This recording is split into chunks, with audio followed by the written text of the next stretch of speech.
It's hard to argue Far Cry 3 isn't an adventure. For us, it was even harder to argue that it wasn't the best adventure we've experienced this year.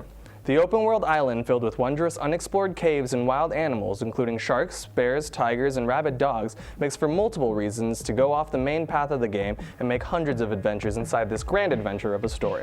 In one day, Jason Brody can go from swimming a river canal to finding a cave behind a waterfall, to fighting bears inside said cave, finding ancient relics and things to sell, and ultimately winding up at the exit of the cave, high on a mountain that he can then jump off of and wingsuit to safety.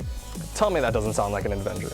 Aside from the multitude of caves and things to explore, the game also sends Jason through ancient ruins, through World War II era Japanese foxholes, past sunken submarines and ships, and down to the depths of the ocean. If the player feels like trying to liberate outposts, those can be an adventure. If the player feels like fishing for sharks with C4, then they can. If the player feels like launching flares at dogs, do it. There's adventures on adventures on adventures to be had in Far Cry 3.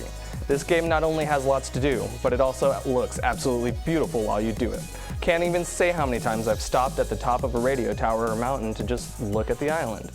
It also sounds amazing and feels amazing to play. The takedowns in Far Cry 3 are incredibly satisfying to string together and easily intuitive. Ever want to parachute into an outpost onto enemies, stabbing them as you fall, jump into water and swim up to a dock and pull an enemy into the water and then stab them, and then get attacked by a shark or an alligator as you do it?